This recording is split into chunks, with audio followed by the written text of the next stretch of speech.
شروع اللہ کے نام سے جو بڑا مہربان نہایت رحم والا ہے۔ اے محمد صلی اللہ علیہ وآلہ وسلم، مجاہد لوگ تم سے غنیمت کے مال کے بارے میں دریافت کرتے ہیں کہ کیا حکم ہے؟ کہہ دو کہ غنیمت خدا اور اس کے رسول کا مال ہے، تو خدا سے ڈرو اور آپس میں صلح رکھو، اور اگر ایمان رکھتے ہو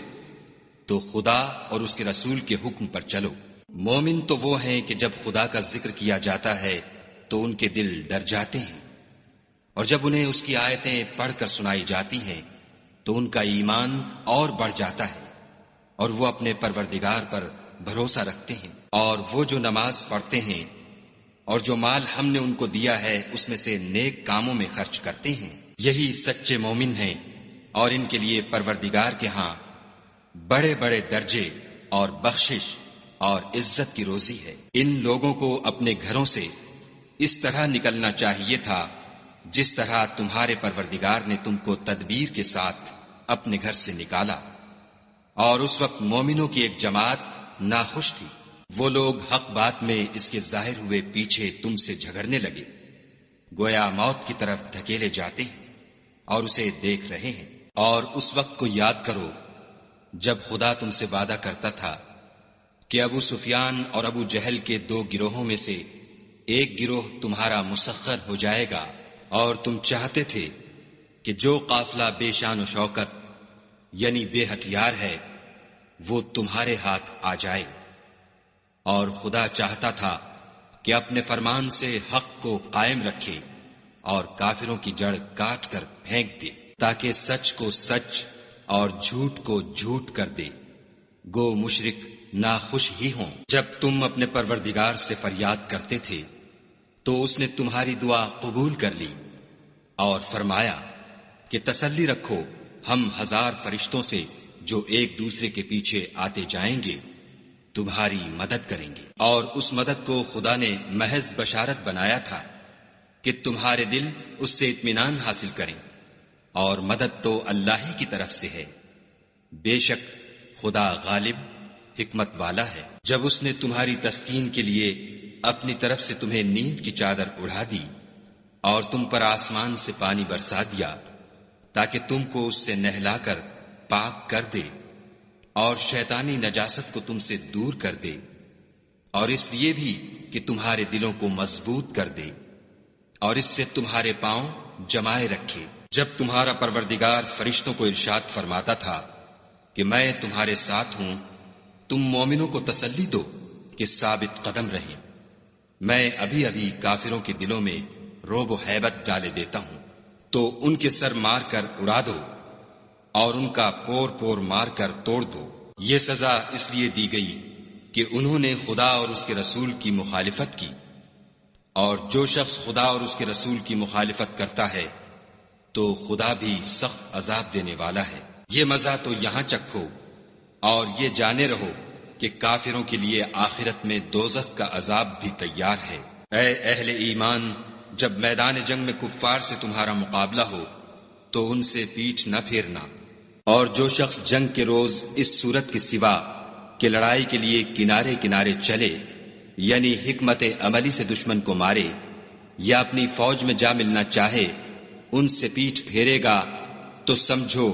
کہ وہ خدا کے غضب میں گرفتار ہو گیا، اور اس کا ٹھکانہ دوزخ ہے، اور وہ بہت ہی بری جگہ ہے۔ تم لوگوں نے ان کفار کو قتل نہیں کیا بلکہ خدا نے انہیں قتل کیا، اور اے محمد صلی اللہ علیہ وآلہ وسلم، جس وقت تم نے کنکریاں پھینکی تھیں تو وہ تم نے نہیں پھینکی تھیں بلکہ اللہ نے پھینکی تھیں، اس سے یہ غرض تھی کہ مومنوں کو اپنے احسانوں سے اچھی طرح آزما لے، بے شک خدا سنتا جانتا ہے۔ بات یہ ہے کچھ شک نہیں کہ خدا کافروں کی تدبیر کو کمزور کر دینے والا ہے۔ کافروں، اگر تم محمد صلی اللہ علیہ وآلہ وسلم پر فتح چاہتے ہو تو تمہارے پاس فتح آ چکی۔ دیکھو، اگر تم اپنے افعال سے باز آ جاؤ تو تمہارے حق میں بہتر ہے، اور اگر پھر نافرمانی کرو گے تو ہم بھی پھر تمہیں عذاب کریں گے، اور تمہاری جماعت خواہ کتنی ہی کثیر ہو تمہارے کچھ بھی کام نہ آئے گی، اور خدا تو مومنوں کے ساتھ ہے۔ اے ایمان والو، خدا اور اس کے رسول کے حکم پر چلو اور اس سے روگردانی نہ کرو، اور تم سنتے ہو، اور ان لوگوں جیسے نہ ہونا جو کہتے ہیں کہ ہم نے حکم خدا سن لیا مگر حقیقت میں نہیں سنتے۔ کچھ شک نہیں کہ خدا کے نزدیک تمام جانداروں سے بدتر بہرے گونگے ہیں جو کچھ نہیں سمجھتے، اور اگر خدا ان میں نیکی کا مادہ دیکھتا تو ان کو سننے کی توفیق بخشتا، اور اگر بغیر صلاحیت ہدایت کے سماعت دیتا تو وہ منہ پھیر کر بھاگ جاتے۔ مومنو، خدا اور اس کے رسول کا حکم قبول کرو، جبکہ رسول خدا تمہیں ایسے کام کے لیے بلاتے ہیں جو تم کو زندگی جاوداں بخشتا ہے، اور جان رکھو کہ خدا آدمی اور اس کے دل کے درمیان حائل ہو جاتا ہے، اور یہ بھی کہ تم سب اس کے روبرو جمع کیے جاؤ گے۔ اور اس فتنے سے ڈرو جو خصوصیت کے ساتھ انہی لوگوں پر واقع نہ ہوگا جو تم میں گناہگار ہیں، اور جان رکھو کہ خدا سخت عذاب دینے والا ہے۔ اور اس وقت کو یاد کرو جب تم زمین مکہ میں قلیل اور ضعیف سمجھے جاتے تھے، اور ڈرتے رہتے تھے کہ لوگ تمہیں اڑا نہ لے جائیں، یعنی بے خانما نہ کر دیں، تو اس نے تم کو جگہ دی اور اپنی مدد سے تم کو تقویت بخشی اور پاکیزہ چیزیں کھانے کو دیں تاکہ اس کا شکر کرو۔ اے ایمان والو، نہ تو خدا اور رسول کی امانت میں خیانت کرو اور نہ اپنی امانتوں میں خیانت کرو، اور تم ان باتوں کو جانتے ہو، اور جان رکھو کہ تمہارا مال اور اولاد بڑی آزمائش ہے، اور یہ کہ خدا کے پاس نیکیوں کا بڑا ثواب ہے۔ مومنو، اگر تم خدا سے ڈرو گے تو وہ تمہارے لیے امر فارق پیدا کر دے گا،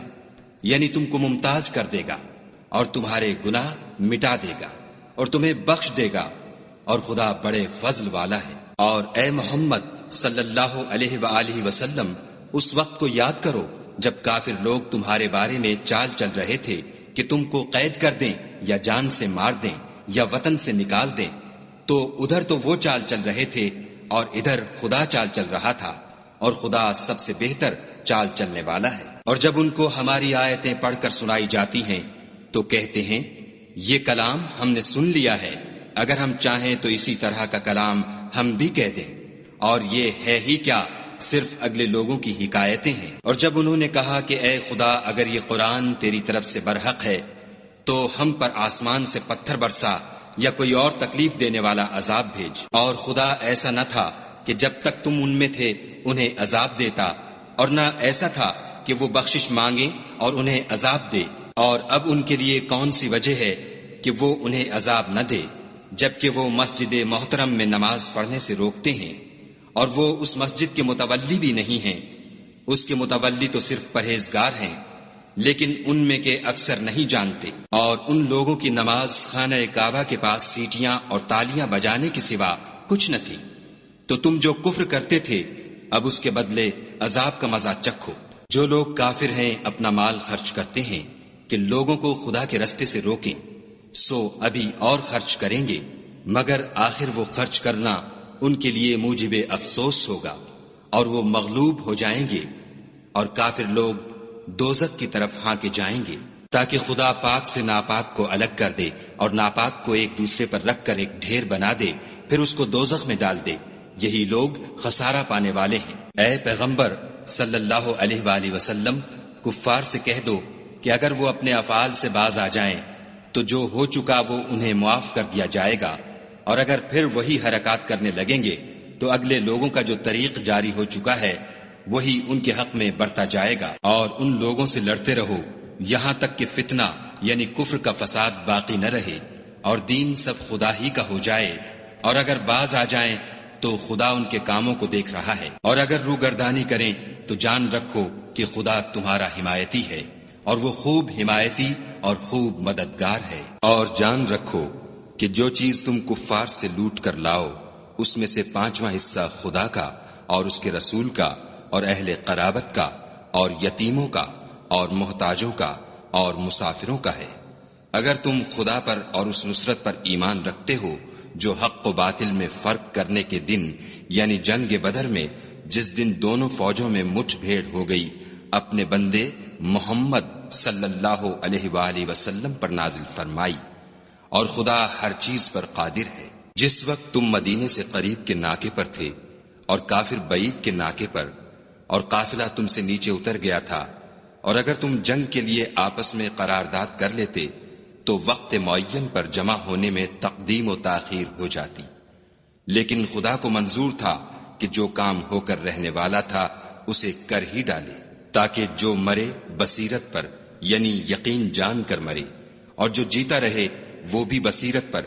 یعنی حق پہچان کر جیتا رہے، اور کچھ شک نہیں کہ خدا سنتا جانتا ہے۔ اس وقت خدا نے تمہیں خواب میں کافروں کو تھوڑی تعداد میں دکھایا، اور اگر بہت کر کے دکھاتا تو تم لوگ جی چھوڑ دیتے، اور جو کام درپیش تھا اس میں جھگڑنے لگتے،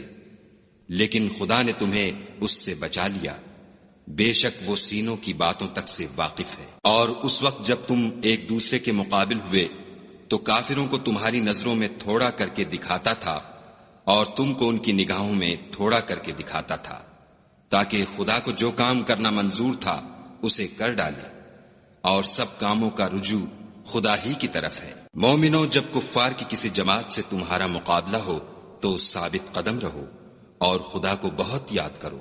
تاکہ مراد حاصل کرو، اور خدا اور اس کے رسول کے حکم پر چلو، اور آپس میں جھگڑا نہ کرنا کہ ایسا کرو گے تو تم بزدل ہو جاؤ گے اور تمہارا اقبال جاتا رہے گا، اور صبر سے کام لو کہ خدا صبر کرنے والوں کا مددگار ہے۔ اور ان لوگوں جیسے نہ ہونا جو اتراتے ہوئے یعنی حق کا مقابلہ کرنے کے لیے اور لوگوں کو دکھانے کے لیے گھروں سے نکل آئے اور لوگوں کو خدا کی راہ سے روکتے ہیں، اور جو اعمال یہ کرتے ہیں خدا ان پر احاطہ کیے ہوئے ہے۔ اور جب شیطانوں نے ان کے اعمال ان کو آراستہ کر دکھائے اور کہا کہ آج کے دن لوگوں میں کوئی تم پر غالب نہ ہوگا اور میں تمہارا رفیق ہوں، لیکن جب دونوں فوجیں ایک دوسرے کے مقابل صف آرا ہوئیں تو پسپا ہو کر چل دیا اور کہنے لگا کہ مجھے تم سے کوئی واسطہ نہیں، میں تو ایسی چیزیں دیکھ رہا ہوں جو تم نہیں دیکھ سکتے، مجھے تو خدا سے ڈر لگتا ہے، اور خدا سخت عذاب کرنے والا ہے۔ اس وقت منافق اور کافر جن کے دلوں میں مرض تھا کہتے تھے کہ ان لوگوں کو ان کے دین نے مغرور کر رکھا ہے، اور جو شخص خدا پر بھروسہ رکھتا ہے تو خدا غالب حکمت والا ہے۔ اور کاش تم اس وقت کی کیفیت دیکھو جب فرشتے کافروں کی جانیں نکالتے ہیں، ان کے منہوں اور پیٹھوں پر کوڑے اور ہتھوڑے وغیرہ مارتے ہیں اور کہتے ہیں کہ اب عذاب آتش کا مزہ چکھو، یہ ان اعمال کی سزا ہے جو تمہارے ہاتھوں نے آگے بھیجے ہیں، اور یہ جان رکھو کہ خدا بندوں پر ظلم نہیں کرتا۔ جیسا حال فرعونیوں اور ان سے پہلے لوگوں کا ہوا تھا ویسا ہی ان کا ہوا کہ انہوں نے خدا کی آیتوں سے کفر کیا تو خدا نے ان کے گناہوں کی سزا میں ان کو پکڑ لیا، بے شک خدا زبردست اور سخت عذاب دینے والا ہے۔ یہ اس لیے کہ جو نعمت خدا کسی قوم کو دیا کرتا ہے جب تک وہ خود اپنے دلوں کی حالت نہ بدل ڈالیں خدا اسے نہیں بدلا کرتا، اور اس لیے کہ خدا سنتا جانتا ہے۔ جیسا حال فرعونیوں اور ان سے پہلے لوگوں کا ہوا تھا ویسا ہی ان کا ہوا، انہوں نے اپنے پروردگار کی آیتوں کو جھٹلایا تو ہم نے ان کو ان کے گناہوں کے سبب ہلاک کر ڈالا اور فرعونیوں کو ڈبو دیا، اور وہ سب ظالم تھے۔ جانداروں میں سب سے بدتر خدا کے نزدیک وہ لوگ ہیں جو کافر ہیں، سو وہ ایمان نہیں لاتے۔ جن لوگوں سے تم نے صلح کا عہد کیا ہے پھر وہ ہر بار اپنے عہد کو توڑ ڈالتے ہیں اور خدا سے نہیں ڈرتے۔ اگر تم ان کو لڑائی میں پاؤ تو انہیں ایسی سزا دو کہ جو لوگ ان کے پسے پشت ہوں وہ ان کو دیکھ کر بھاگ جائیں، عجب نہیں کہ ان کو اس سے عبرت ہو۔ اور اگر تم کو کسی قوم سے دغا بازی کا خوف ہو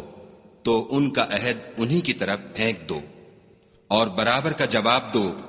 کچھ شک نہیں کہ خدا دغا بازوں کو دوست نہیں رکھتا۔ اور کافر یہ نہ خیال کریں کہ وہ بھاگ نکلے ہیں، وہ اپنی چالوں سے ہم کو ہرگز عاجز نہیں کر سکتے۔ اور جہاں تک ہو سکے فوج کی جمعیت کے زور سے اور گھوڑوں کے تیار رکھنے سے ان کے مقابلے کے لیے مستعد رہو کہ اس سے خدا کے دشمنوں